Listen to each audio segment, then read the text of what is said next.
Интриги, борьба за влияние и гарем. С этими вещами связаны практически все события на протяжении всей истории мира монолог фармацевта. И упоминания о различных событиях из прошлого нередко встречаются на протяжении всего сюжета новеллы. И сегодня мы составим полную хронологию событий монолога фармацевта. Начнем от самых ранних известных нам исторических событий и закончим тем, что произошло в 16-м томе новеллы. Но перед тем, как мы начнем, я должен сделать небольшое пояснение. Я понимаю, что многие из вас и так об этом знают, но монолог фармацевта не является оригинальным аниме, то есть у него есть первоисточник. И это не манга, как многие из вас привыкли, которых, кстати, аж целых две. Первоисточником аниме монолог фармацевта является ранобэ, ну или новелла, у которой, кстати, тоже есть две версии. Первая — это лайт-новелла, которая издается на бумаге, а вторая — это веб-новелла. И между лайт-новеллой и веб-новеллой также есть различия в сюжете. В этом видео мы будем говорить о событиях, которые случились именно в сюжете лайт-новеллы, которые более подробно вы потом сможете увидеть в аниме, либо прочитать сами. А ссылку на перевод лайт-новеллы вы сможете найти в закрепленном комментарии. Но скажу сразу, я буду избегать подробных описаний, так же как и некоторых событий, во избежание серьезных спойлеров. Начнем мы с самого старого известного нам события — прибытия императрицы-основательницы Запада и основания империи Ли. Императрица-основательница вышла замуж за одного из местных правителей, и можно сказать, что с этого момента начал свое существование клан Ка, императорский род. В честь него также названа центральная провинция империи Ли — Каши. Но помимо клана Ка были также основаны два самых древних зодиакальных клана: клан Ши, который правил северной провинцией, или Ши-Хокуши, а также клан И, который правил западной провинцией.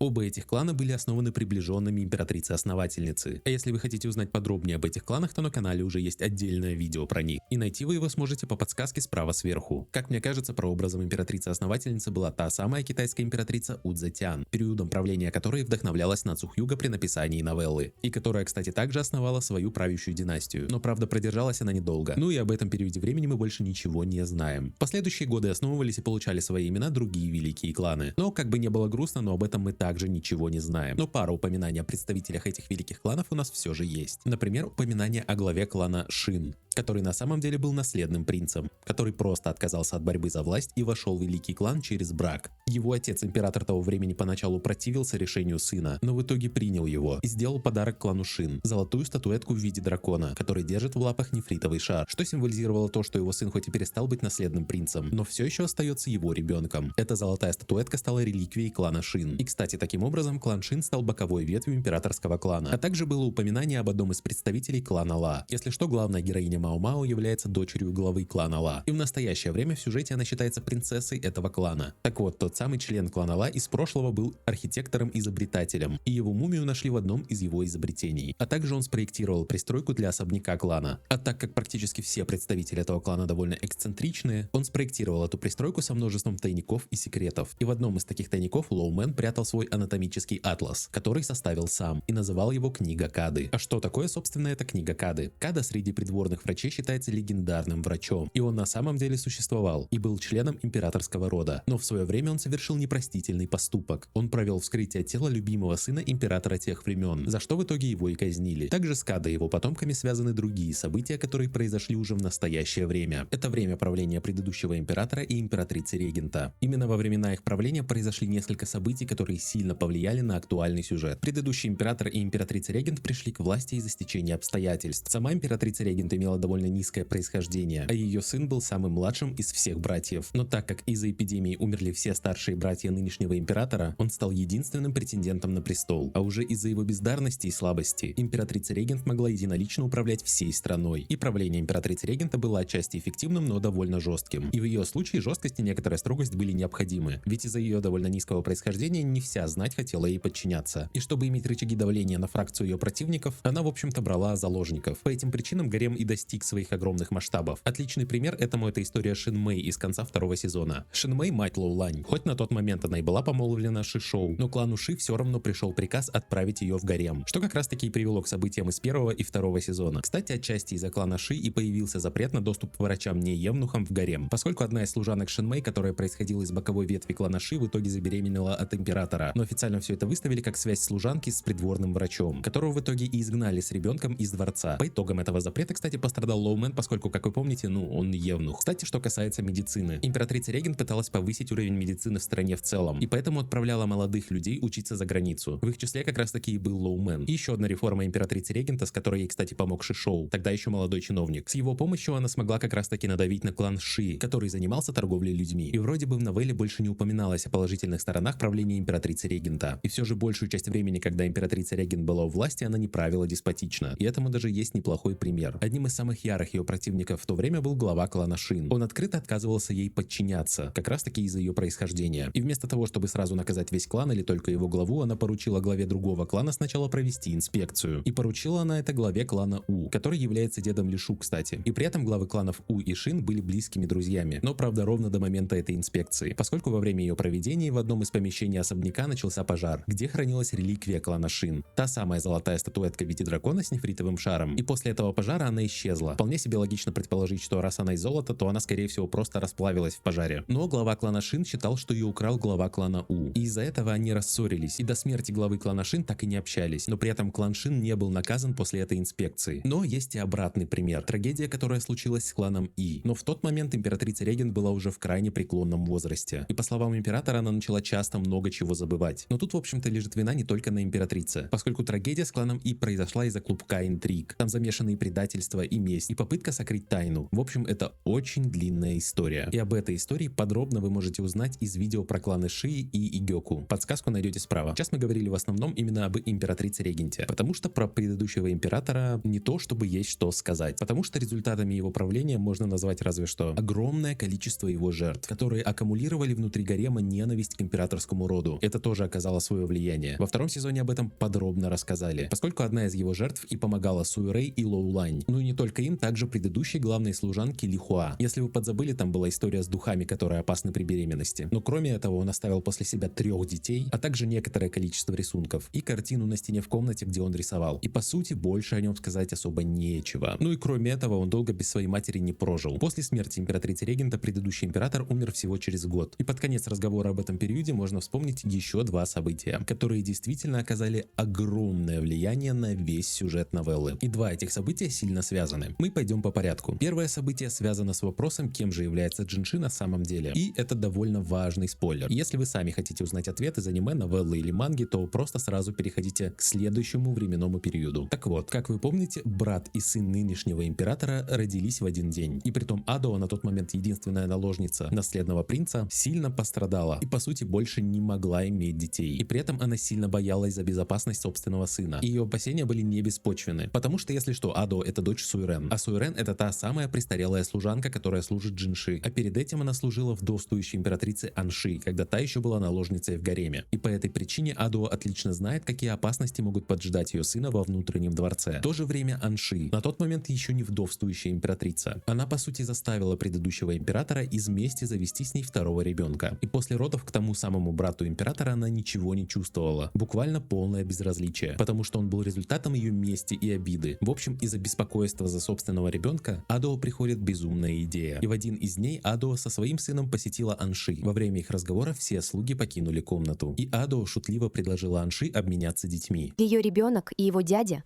родились почти в одно и то же время. Адо собралась силами и отправилась к свекрови. Вы могли бы поменять их местами, и, кажется, никто бы об этом не узнал. Она наполовину шутила, а наполовину говорила всерьез, прикидывая, как к этому отнесется другая женщина. Все их различные сопровождающие и няньки были выпровожены из комнаты. Возможно, вы правы. Не могли бы вы позаботиться о нем? Каждая из них только что родила, и каждая чувствовала себя так, словно лишилась частички своего сердца. В глазах Анши, когда она смотрела на своего ребенка, ничего не было. Казалось, никто этого не замечал, потому что Анши постоянно улыбалась. Но на ребенка Адуо она смотрела с искренней теплотой. Возможно, она находила ребенка своего сына милым, даже если ребенок мужа казался ей ненавистным.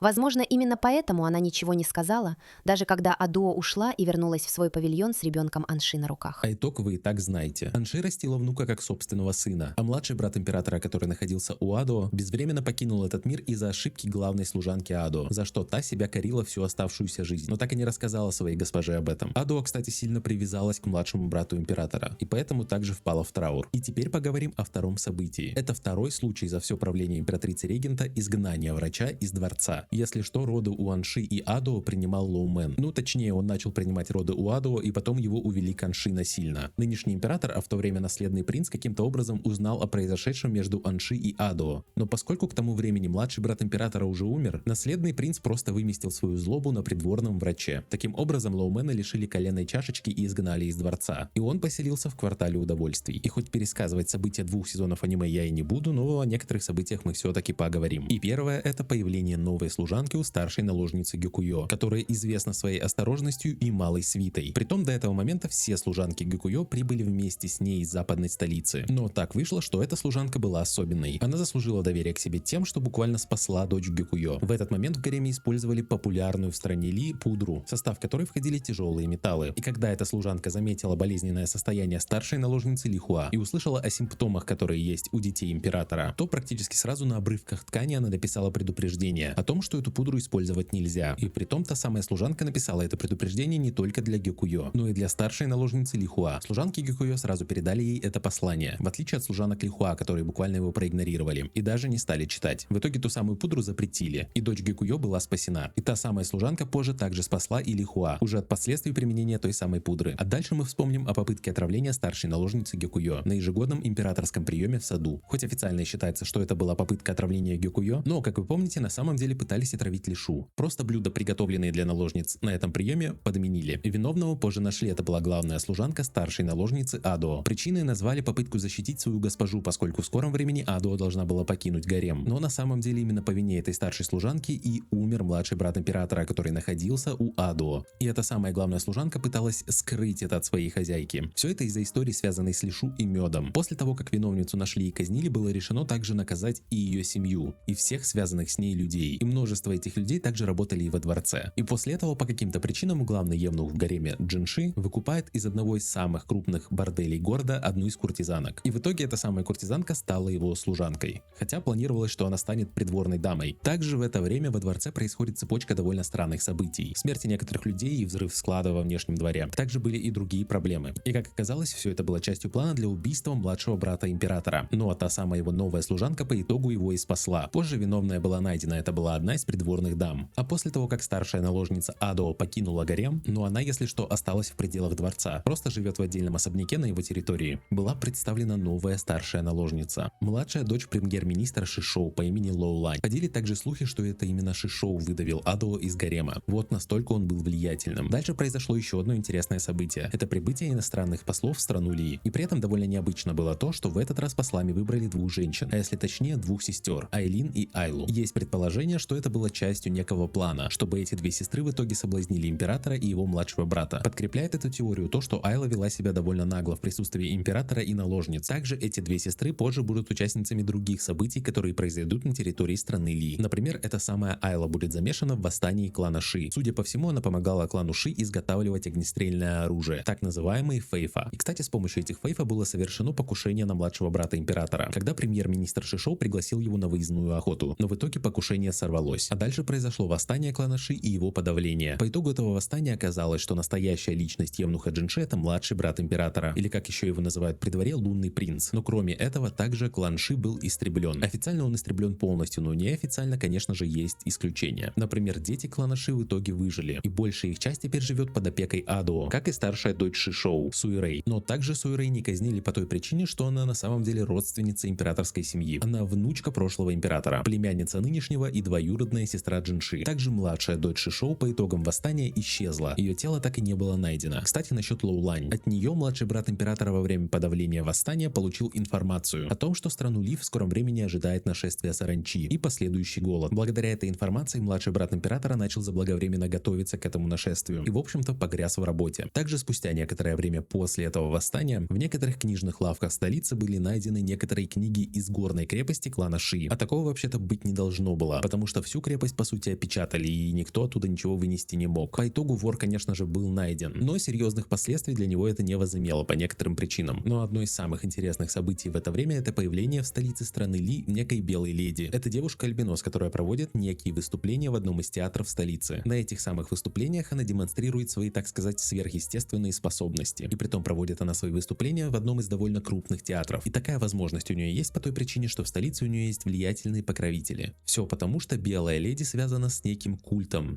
белой змеи, который зародился в деревне неподалеку от столицы. Это довольно архаичный культ. Распознать его членов можно по ткани, обвязанной вокруг руки. А также Белая Леди, судя по всему, причастна к распространению опиума по стране Ли. И возможно, она как-то связана с Айлой, той самой, что помогала клану Ши в производстве оружия. По итогу Белая Леди была арестована и помещена в старую пагоду, которую раньше использовали для изоляции больных во время эпидемии. И пока что она сидит там под стражей. А дальше у нас идет первая поездка младшего брата императора в западную провинцию. Это был официальный визит, но младший брат императора весь путь провел анонимно. Он маскировался под слугу с обожженным лицом. И целью этой поездки было аж целых две. Первая, в общем-то официальная. Младший брат императора должен был привести главу клана Гёку в столицу страны Ли. Для того, чтобы глава клана Гёку, отец Гёкуё Гёкуэн, получил имя клана, почетный иероглиф от императора. А вторая — это выбор партнерши для лунного принца. И с этим связано тоже кое-что необычное, поскольку кроме лунного принца в западную провинцию отправилась также и старшая наложница Лишу в сопровождении бывшей старшей наложницы Адо. Это интересно, потому что обычно наложницам запрещено покидать дворец. Но в этот раз у Лишу даже было официальное разрешение императора. В общем, император рассматривал Лишу как потенциальную партнершу для своего младшего брата. Но у Джинши уже был свой вариант. И как раз таки уже на одном из банкетов в самой западной провинции, так сказать, дебютировала дочь главы клана Ла, имперского стратега и великого коменданта Кан Лакана, Мао Мао. А также из-за ее собственной ошибки она показала всем гостям на банкете, кто в ней заинтересован. Если вы хотите узнать, как она это сделала, ну, скажу только, что ей следовало больше смотреть на Луну, а не на Маг. Кроме этого, на этом банкете также присутствовал и приемный сын Лакана, Лахан, а также вторая из посланниц, о которых мы говорили раньше, Айлин. И между детьми клана Ла и Айлин произошел некоторый разговор. Можно даже сказать, что предварительные переговоры. Айлин просила предоставить ее стране продовольствие, поскольку она тоже ожидала нашествия насекомых. А если предоставить продовольствие невозможно, то дать ей политическое убежище в стране Ли. Ну или по крайней мере принять ее в гарем. Ни Лахан, ни Мао Мао, конечно же, таких решений принимать не могли. И дальнейшие переговоры уже проходили за кадром, и о них мы ничего не знаем. А уже на следующий день на другом банкете произошло другое событие. На старшую наложницу Лишу напал лев. Лев был подарком одного из гостей на этом банкете. И в этот раз Лишу спас Басен. Он избил льва практически голыми руками. Само это нападение льва на Лишу было довольно странным, но сейчас об этом мы не будем говорить. И когда настал момент, когда уже нужно было возвращаться с запада в центр, наша довольно большая делегация разделилась на две группы. Первая группа, в которой входили дети клана Ла, а также бывшая и нынешняя наложница, отправились в столицу по реке. И на своем пути они встретили довольно важного человека. Важного не по статусу, а по сути. Это врач, переболевший оспой по имени Кукуё. Из-за оспы на лице его не хотели брать ни на один корабль. Но поскольку у него было лекарство от укачивания, Лахан позаботился о том, чтобы он поплыл с ними. Насколько важен Кукуё, все поймут намного позже. Не доплывая до столицы, дети клана Ла отправляются в загородную резиденцию клана Ла. Все потому, что в их клане происходит некая борьба за власть. Все потому, что жена стратега Лакана не так давно умерла. Она была тяжело больна сифилисом, так что она в любом случае долго не прожила бы. Из-за этого Лакан буквально впал в прострацию. Он не замечал ничего вокруг, и поэтому старый глава клана увез его в эту резиденцию. Но так ничего и не смог от него добиться. И сначала в эту резиденцию прибыли Мао Мао и Лахан, а потом и подкрепление из столицы под руководством Рику Сона, одного из помощников Лакана, который, кстати, сопровождал Лахана в западной столице. В общем, в клане Ла теперь снова все в порядке, но в это время наложницу Лишу поджидали проблемы. Ее подставили собственные служанки, из-за чего Лишу теперь подозревается в измене императору, за что ее в целом могут и казнить. В чем, в общем-то, суть? В гарем нередко поставляют новые книги, в том числе и зарубежные. Сначала эти книги получают наложницы, а потом уже они передают их своим служанкам. А как вы знаете, у Лишу довольно малый круг общения. У нее буквально есть только одна главная служанка, с которой она может поговорить. И в попытках подружиться с другой служанкой, которая вроде бы работала в прачке. И Лишу в попытках подружиться с той служанкой переписывала для нее книгу. И текст той самой книги выдали за любовные письма. В общем, Лишу заточили в той же пагоде, где сейчас сидит Белая Леди. Но Лишу находилась на этаж ниже. Белая Леди оказалась сильное влияние на Лишу. Сначала она перестала доверять своей служанке, а потом это вылилось в огромный инцидент. И Лишу пришлось спасать. И спас ее снова Басен, но оказался практически весь переломан. И по итогам всех этих событий Лишу отправили в монастырь снова. Но в монастыре она должна провести лишь некоторое время, до того, как все уляжется. После чего Лишу сможет покинуть монастырь и выйти замуж. Тут, кстати, интересный момент. На самом деле Лишу отправилась не совсем в монастырь. Ее отправили в закрытую деревню, где живут отшельники. Притом это не простые отшельники. Это в прошлом довольно богатые и статусные люди, которые в этой самой деревне ищут бессмертия. Специфическое, но довольно интересное место. В скором времени во дворце происходят некоторые нововведения. Внедряют новую должность для женщин. А внедряют эту должность по той причине, что в скором времени страну Ли должна посетить одна важная особа из соседней страны. Страна, кстати, называется Шауха. Это некая сакральная фигура, которую называют Девой Святилища. Она собирается посетить страну Ли для лечения, ну а также как посол. И поскольку к Деве Святилища не могут прикасаться мужчины и даже евнухи, во дворец и вводят эту новую должность. По сути, это должность младшего медицинского персонала. медперсонала. Все потому, что в стране Ли женщина не может получить звание врача. Кстати, из Шаоха также недавно прибыла новая наложница. Та самая бывшая посланница Айлин. Ей не дали политического убежища, но дали статус средней наложницы. Для страны Ли это довольно удобное решение, поскольку Айлин всего лишь наложница, они не несут никакой ответственности за ее действия. И это было довольно дальновидное решение. Все потому, что все эти посланцы из Шаоха на самом деле плетут свои интриги. Но пока что дни шли как обычно. Врачи и младший медперсонал проводили осмотры наложниц и работали в лазаретах на территории дворца. Кстати, в составе младшего медперсонала была и Мао Мао. Она сдала экзамен лучше всех. И таким образом уже во второй раз возвращается к работе во дворце. Кстати, событие, о котором я забыл упомянуть в рассказе о первом и втором сезонах аниме. Это возвращение когда-то изгнанного из дворца врача. По рекомендации Мао Мао Лоумена вернули. Так что Мао Мао работает со своим приемным отцом. Но довольно редко, в основном во время обхода гарема. А после первого осмотра девы святилища выяснилось то, что ее женская ци слабеет. И это, в общем-то, нормально, потому что ей уже за 40. Но, правда, есть некоторые странности в ее телосложении, поскольку по каким-то причинам она напоминает евнуха. А также те средства, которые используют для ее лечения, являются ингредиентами для снадобья фальшивого евнуха. Это такой препарат, который раньше пили врачи для входа в гарем, а также его потребляли Гаушунь и Джинши, и оно имеет довольно своеобразный побочный эффект. Все, в общем-то, так и шло до официального ужина в честь получения иероглифа кланом Гёку. Мао Мао выступила дегустатором для своего отца Лакана, хотя ей эта идея не очень нравилась. А подруга, которую она завела уже на этой должности, по имени Яо, должна была выступить дегустатором девы святилища, из-за чего она стала невольной жертвой интриг людей из Шаоха, поскольку эту самую деву пытались отравить. На самом деле там все куда сложнее. Официально отравителем выставили среднюю наложницу Айлин, хотя на самом деле дева святилища травила себя сама. И тот же яд случайно употребила и Яо, из-за чего пострадала сильнее всех. Из-за того, что пострадала ее подруга, Мао Мао влезла в это дело и в итоге раскрыла весь заговор. В результате Айлин поместили в ту самую пагоду под стражу, а деву святилища признали мертвой. Но это лишь официальная версия. На самом деле дева святилища осталась жива, и теперь она живет в особняке Адо. Я не знаю по какой причине, может чтобы ей не было одиноко, но теперь туда сплавляют всех, кого считают мертвыми. Ну а сама Адо не против. Да, в последнее время в стране Ли было довольно неспокойно, а особенно в центральной столице. Но наконец-то всех горожан ожидает кое-что довольно позитивное. В общем-то, имперский стратег Лакан выпустил книгу